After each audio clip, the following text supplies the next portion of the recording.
Have you ever had one of those moments when you suddenly realize, wow, I don't even know what I want anymore? And maybe you've become so accustomed to thinking about everyone else. What do they need? What will make them happy? Should I say something? Should I not say something? Did I say something wrong? Will this make them upset? That somewhere along the way, you stopped asking yourself one very important question. What is true for me? And maybe you're beginning to see that you do this. Maybe after listening to the last couple of episodes, you started to notice the ways that you lose yourself in relationships.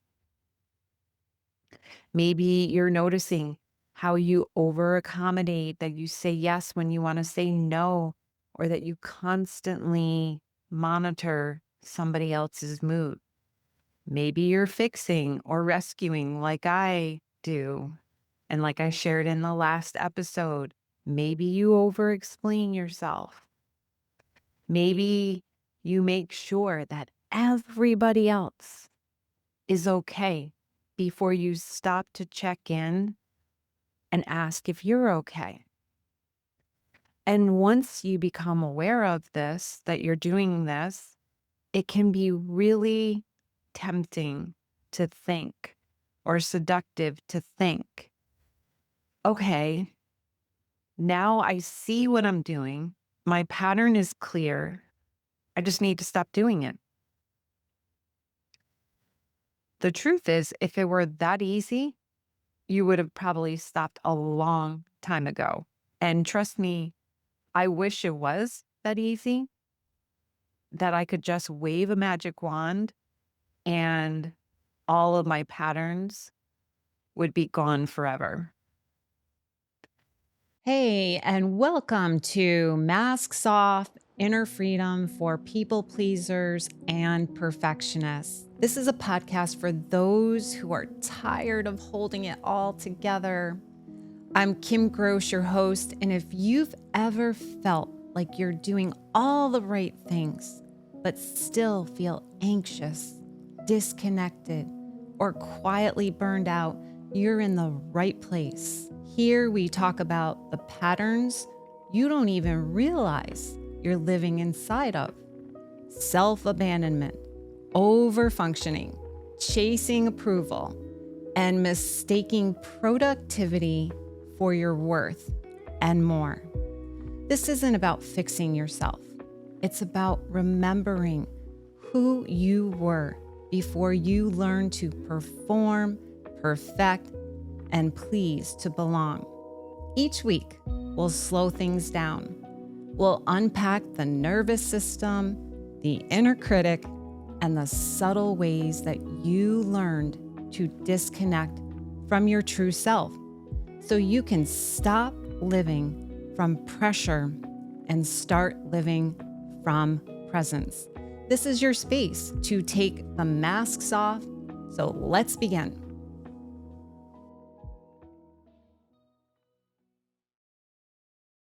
So today, I want to go underneath the behavior, underneath why we do what we do, because there usually is a reason why we abandon ourselves.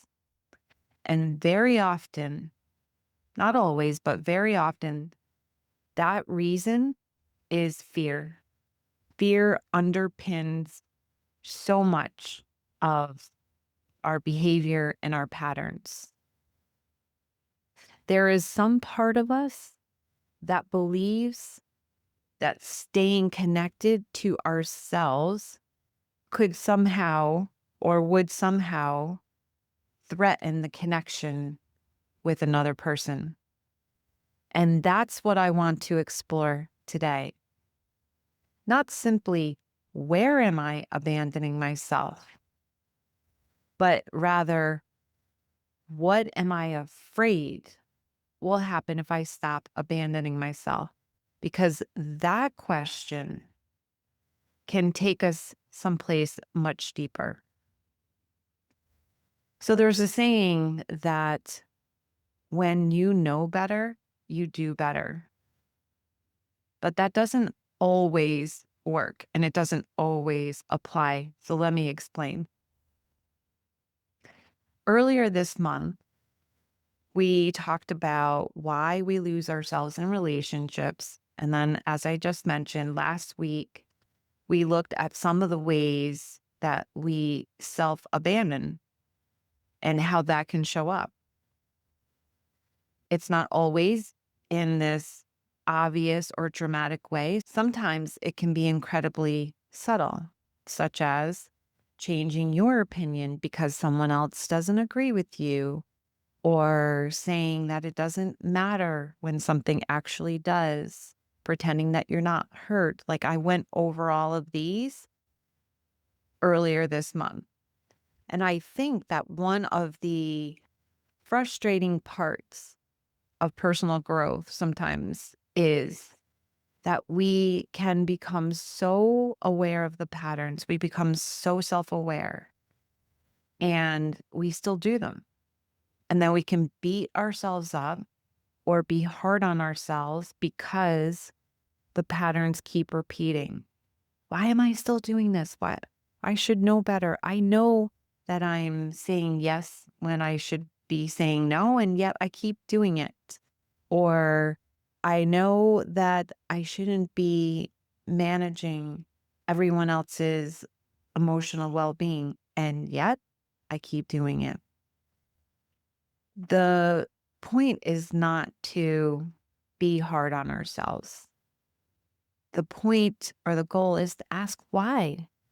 Why would a grown woman who has done a lot of work, has listened to countless podcasts, read the books, took the courses, meditated, journaled, and continue to do something that she knows is hurting her?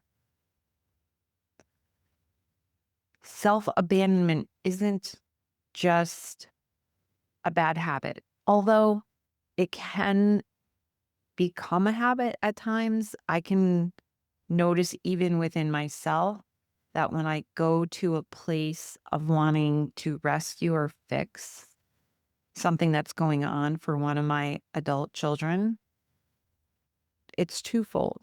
There is the underneath, the fear for sure, but I've been doing it for so long that it is probably also a habit as well, a bad habit, just like grabbing for cookies instead of grabbing for an apple. So it isn't always, though, just a bad habit. It is sometimes protection. And at some point, whether it was conscious or unconscious, we may have learned that being fully myself could cost me connection to another. And if connection felt tied to safety and love and belonging or worth, of course, we learned to adapt ourselves.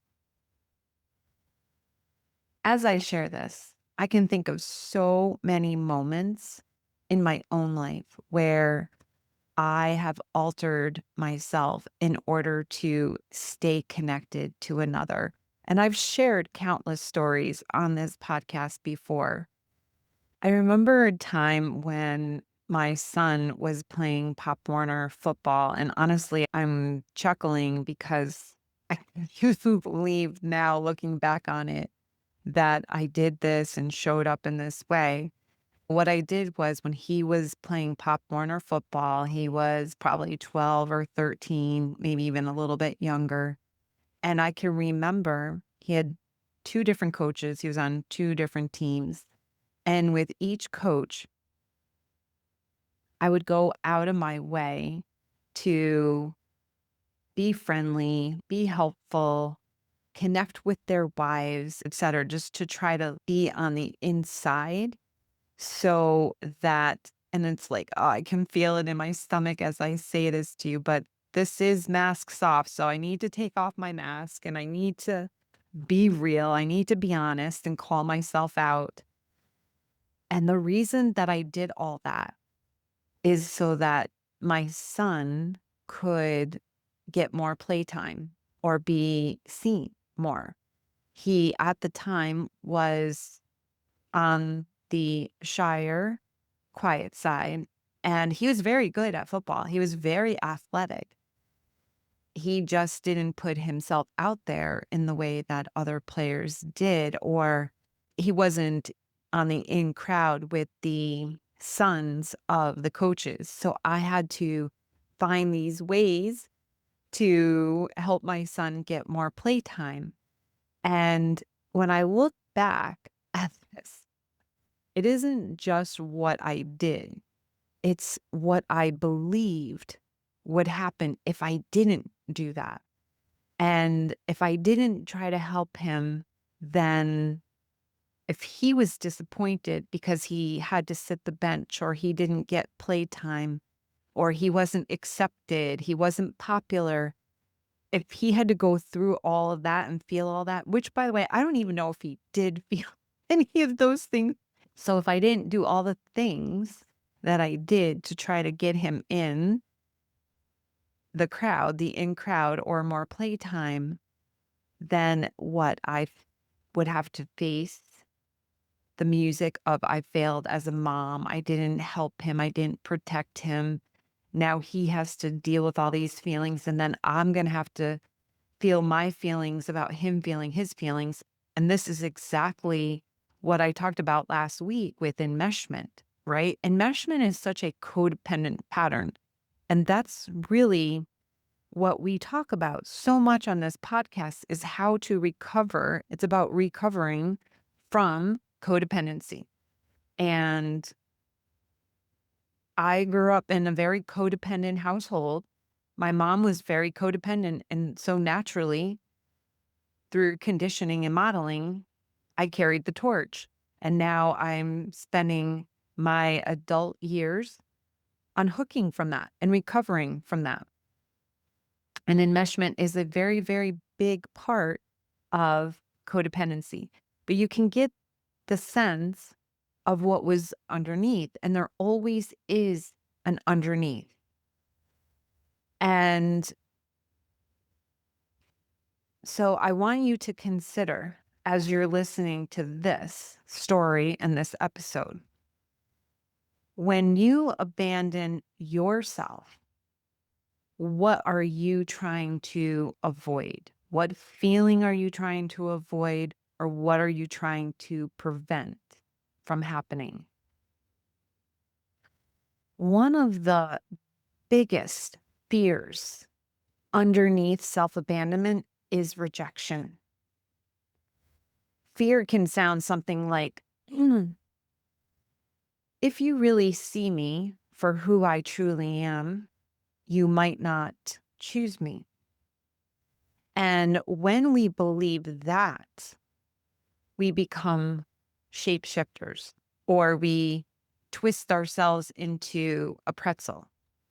So we first might start by scanning the room. We scan a relationship. We scan somebody else's face, their mood, and we wonder to ourselves, who do I have to be in this moment?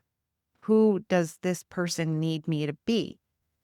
Do I have to be quiet? Do I have to sit back and just listen and let all the focus and attention be on the other person? And by the way, if you tend to be the one who does self abandon, who is quieter, who will read the room, who will allow the spotlight to be on the other rather than on yourself, chances are, if you have those traits or tendencies, you are going to attract in people who want the spotlight on them, who want the attention, need the attention. They monopolize the conversations. That's why opposites attract. So we will make these tiny adjustments to accommodate these types of people. Sometimes they're so tiny, though, these adjustments, these adaptations that we don't even realize that we're doing this. It becomes so subconscious and unconscious. The problem is that over time, these tiny, subtle adaptations or adjustments, they add up. And here is the painful irony. You may become incredibly lovable to the other person, especially if you are accommodating in a way that the spotlight is on them and you're putting all this attention, you're giving them so much attention. And so you become incredibly lovable because you're shape shifting, you're twisting into a pretzel, but you don't feel truly loved because they're not really loving you. They're loving the version of you that you believe they need. They're loving the version of you with the mask on. They don't know who you are beneath the mask.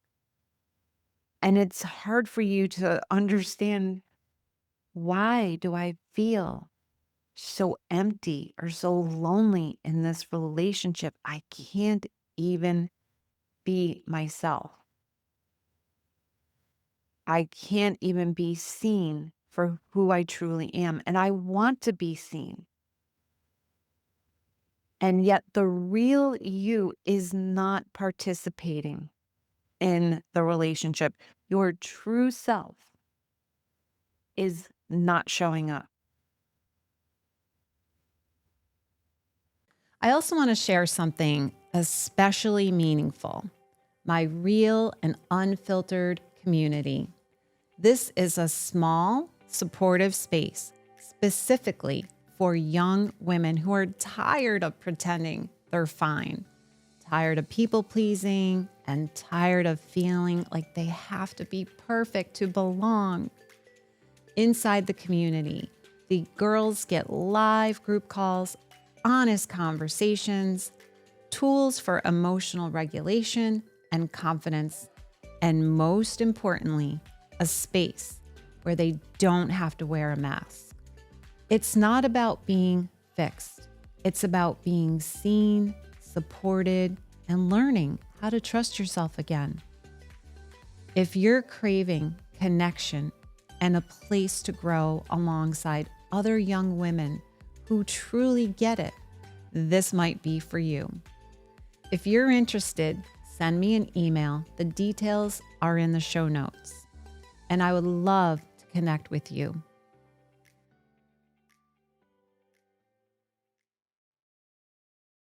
Another fear that we can have is abandonment.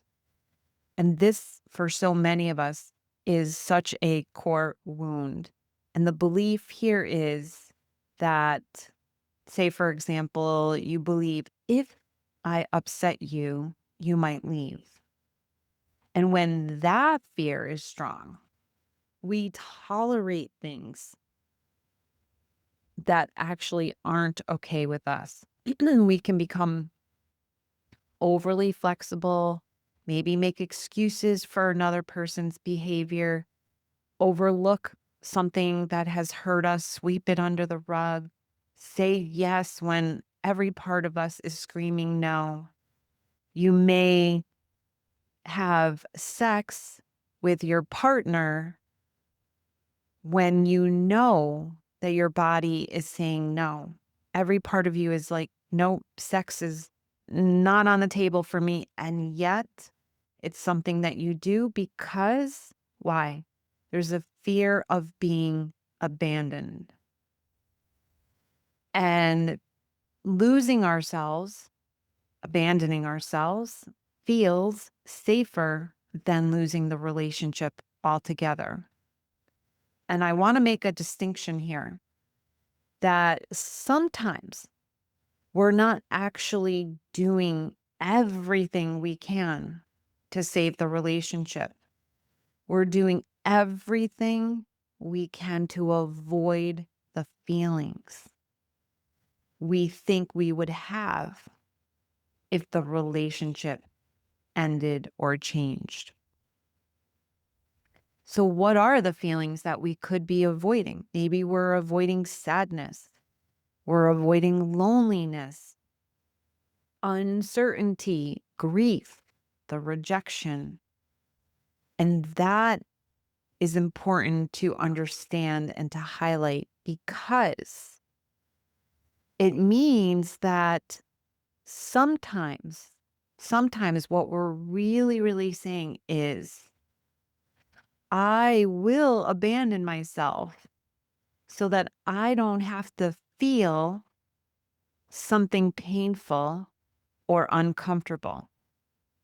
Most of the time, we are trying to move away from pain and toward pleasure.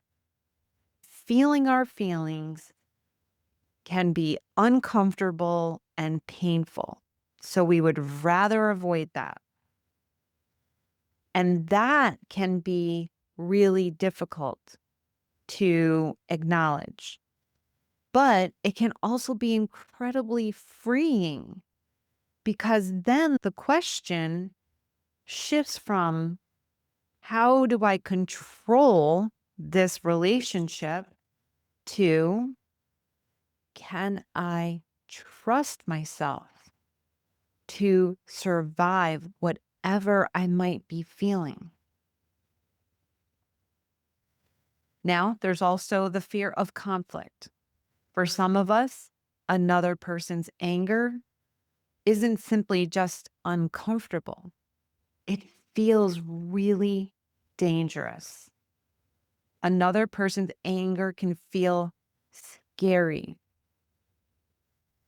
If someone is disappointed in you, you immediately want to fix the situation.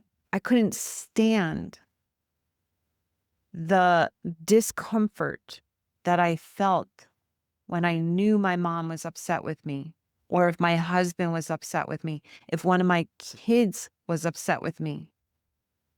Feeling that discomfort was so hard. And if my mom's tone changed, my whole nervous system was activated. If someone became distant or was quiet and not sharing as much as he or she normally does, I would begin reviewing everything I said or did. Did I say something wrong? Did I do something wrong? How do I fix this? Is there something I need to apologize for? Even when I didn't do anything wrong. And for someone who has people pleasing tendencies, keeping the peace can be more important than keeping connected with yourself. And then this is something that I really need you to hear. If your nervous system experiences disagreement as danger, then self abandonment can feel like safety. So, of course, you're going to stay quiet. You're going to smooth things over and you're going to become whatever you think is necessary in order to restore sanity.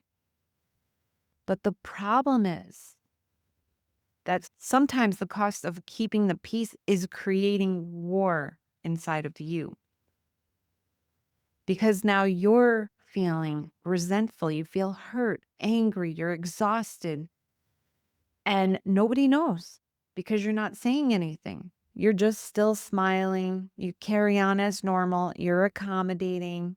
And you still say everything is fine when it's not fine. In addition, I think a lot of women learned that somewhere along the way that there were certain parts of themselves that were acceptable and certain parts were too much. For example, for some women, they may feel that if they're outspoken, they're too loud, they're too opinionated, or maybe some women were told they're too emotional. You're too needy. I can't deal with how much you need. You're too demanding, too controlling, too much of something or another. And maybe for some women, you were praised for when you were being easygoing, when you're being more independent, when you're being low maintenance, you're being the good girl, the strong one. And so you stopped asking for things. You stopped expressing disappointment. You stopped saying when something hurt. And you became very, very good at needing very little. But let me ask you this. What happens when a person spends years becoming smaller and shrinking in order to remain lovable? Eventually, she may not even know what she wants, what she needs, who she is. She doesn't know herself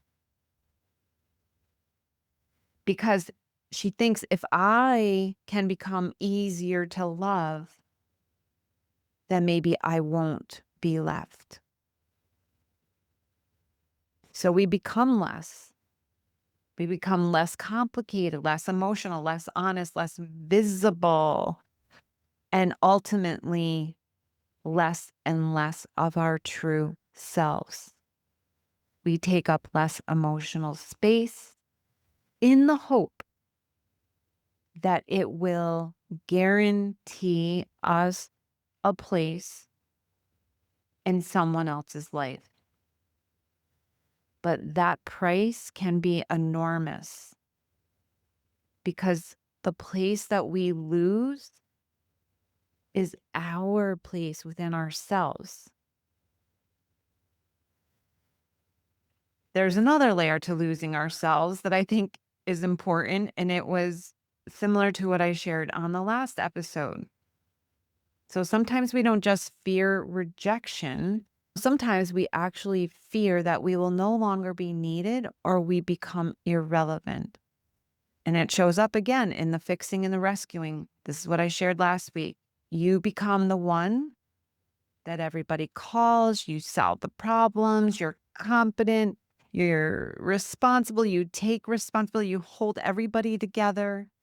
You're the strong one, and you're the person that everybody can count on. And that in and of itself is not a problem, to be someone who's dependable, to be caring. It's when you go underneath, when you're being so super helpful, is that who am I?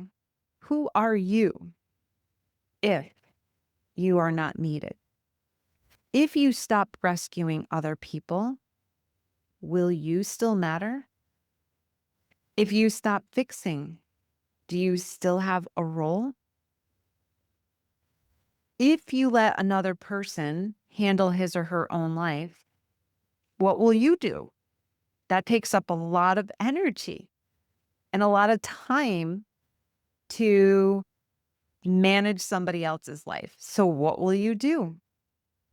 And that is why letting go can feel so threatening and so scary because it isn't just letting go of another person's problems or issues. Sometimes it's letting go of an identity, a role that made you feel valuable. And this is where I think that we need to bring compassion into the conversation because it's so easy to recognize our patterns and then again to judge ourselves for having them. Why do I keep doing this? Why am I so needy? Why is this such a problem for me? Why do I care what people think?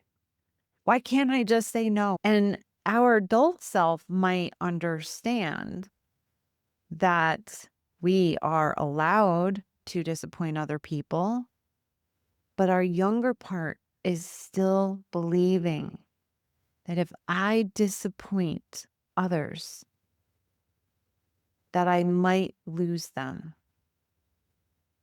And your adult mind might understand and know that their feelings, their thoughts, their opinions are not my responsibility.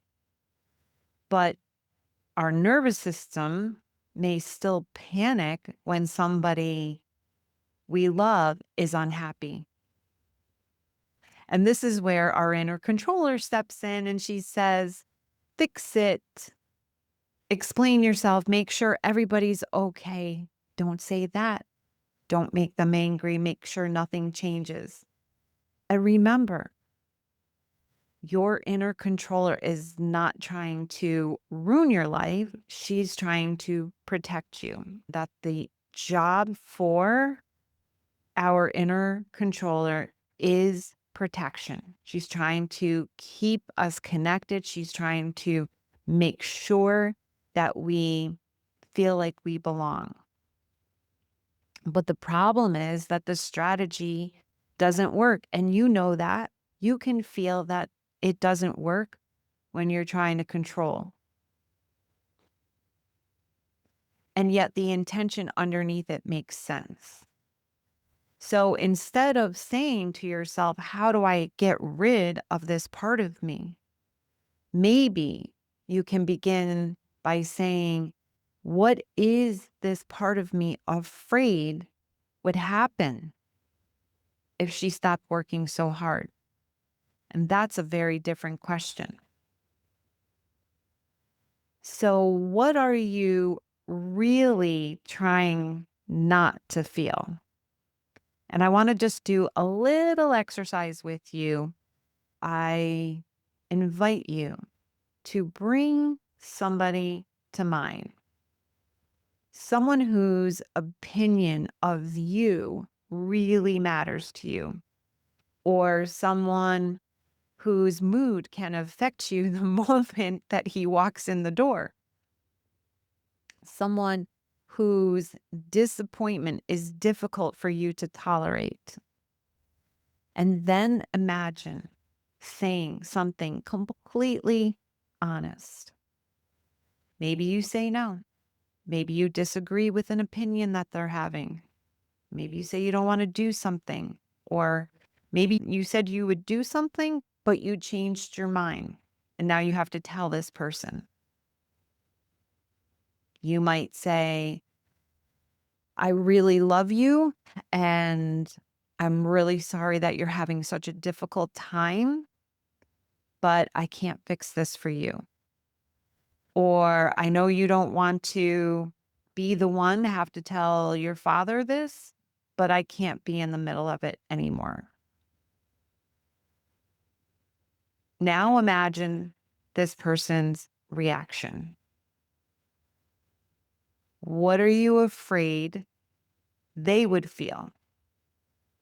Are you afraid they would be angry, disappointed, critical or judgmental, cold? Are you afraid they would withdraw? And now ask yourself, if they felt that way, what would you feel? Would you feel guilt, anxiety, shame, fear, loneliness, powerless? And now go one step further. Is that the feeling? I've been abandoning myself in order to avoid. That's the real question. Maybe every time that you say yes when you want to say no, you're trying not to feel guilt. Maybe every time that you try to fix someone else's problem, you're trying not to feel powerless or helpless. Maybe every time you stay quiet, you're trying not to feel rejection. And maybe every time you over explain yourself, you're trying not to feel misunderstood. And what would happen if instead of changing yourself, you just stayed with the feeling? I think sometimes that we misunderstand freedom. We might imagine that becoming free means that you won't care what people think anymore, that you'll never feel guilty again, or you will never be afraid of conflict, and you'll never feel rejected. And that's not the goal. That's not the goal because we are human beings and we do care. Relationships do matter to us. And it does hurt when we're misunderstood. It can be frustrating. And it certainly hurts when we feel rejected. And disappointing somebody can feel terrible. So freedom isn't never feeling those feelings again. That's impossible, unrealistic. Freedom is that their reaction no longer determines whether or not you abandon yourself. So you can say, I can love you and I can disappoint you. I can care deeply about how you feel without making your feelings my responsibility. I can listen to your disappointment without changing my decision about what is right for me. I can feel guilt without assuming that guilt means that I have done something wrong. That's freedom, not the absence of discomfort, but the ability to remain with yourself when discomfort is present.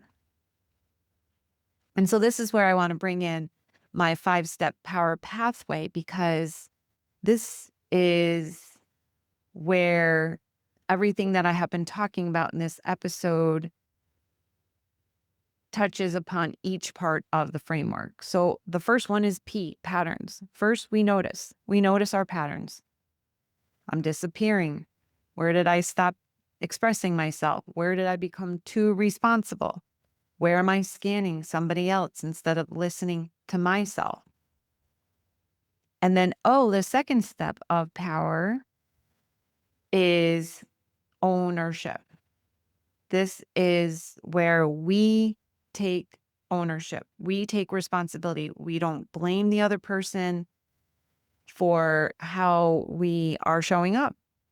Instead of saying, they make me feel like I can't say no, I might ask myself, what do I do when I'm afraid of disappointing them?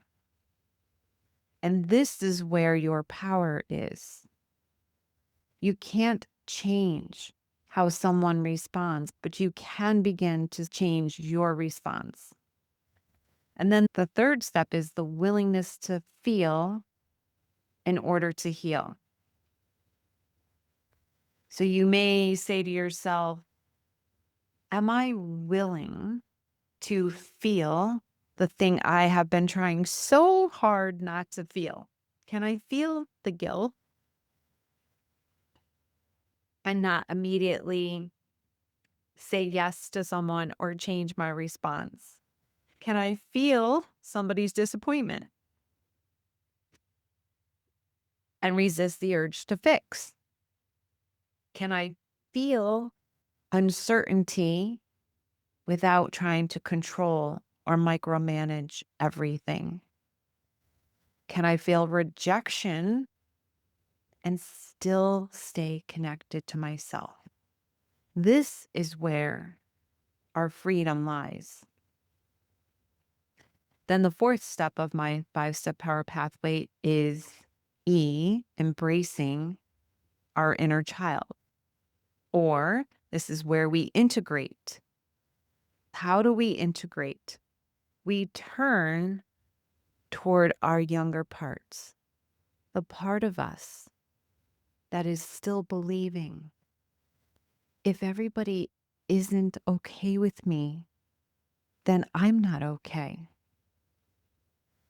And we don't want to shame her, and we don't want to tell her that she's ridiculous, because then we're just dismissing her experience and shutting her down once again. But we can become the adult who says, I understand why you're scared. And again, you can place your hand on your heart when you say this, but you don't have to disappear anymore because I'm here. And then finally, the last step of the power pathway is our radical responsibility. And this is where you may not be able to control whether somebody likes the version of you that's becoming more honest, more of your true self. You may not be able to control whether they agree with your boundaries or whether they're disappointed, but you can take responsibility for one thing. Will you leave yourself when they don't approve? That's what you can take responsibility for.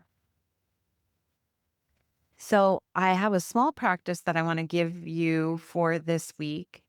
You don't have to start by setting the biggest boundary of your life. You can start small, finding a tiny place where you normally disappear.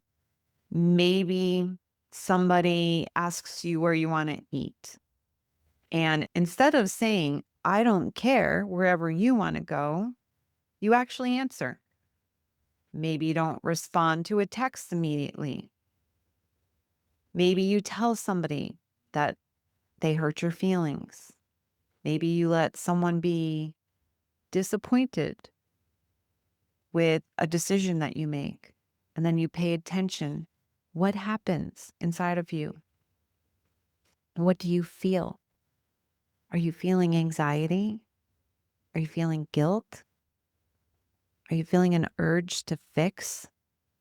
Are you feeling an urge to want to take it back or to explain yourself?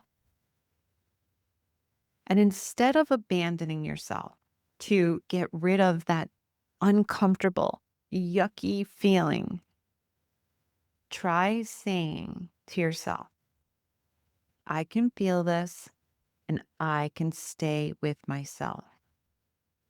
Or you can say to yourself, their discomfort does not require me to leave myself. Again, you could put your hand on your heart and you can remind yourself, I'm safe. I'm allowed to have needs. I'm allowed to have preferences. I'm allowed to take up space. I'm allowed to think what I think, feel what I feel, and believe what I believe. It's my birthright to be me. I don't have to disappear in order to belong. So I think so many of us have spent years believing that the problem is that we're just not good at setting boundaries. Maybe we believed that we were weak or we were too codependent, too emotional, too concerned with what people think. But underneath those behaviors is often a scared part of us that's asking, will you still love me if I stop being who you need me to be? And that's the part that I'm inviting you to have compassion for, because healing isn't about forcing that younger part of her to become fearless. Healing is becoming the adult version of yourself who can stay with her, the younger part of you, when the fear shows up. So she may still be afraid, feel guilty, be hating when she disappoints another. But little by little, you learn that you don't have to disappear in order to stay connected. And maybe that is the most important relationship that you're learning not to lose. That's the most important relationship that you can cultivate. So I'll leave you with this question, the one that we started with today. What are you afraid will happen if you stop abandoning yourself? And then maybe ask yourself one more. Can I trust myself to stay with me if the fear actually comes to fruition? Next week, we're going to take this a step further and we're going to talk about taking radical responsibility and about the places where we may unknowingly give our power away, what it looks like to begin to take that power back, and not by controlling others, not by demanding that they change, but by becoming responsible for the one person that we can actually change, and that is ourselves. So until then, notice the places where you begin to disappear. And remember, instead of being hard on yourself or making yourself wrong or bad, I invite you to just get curious and ask the scared part of you what she is protecting you from. And remind her, you don't have to leave yourself anymore. You are learning to become more and more of your true self. As we wrap up today's episode, I just want to say thank you for being here and for taking this time for yourself.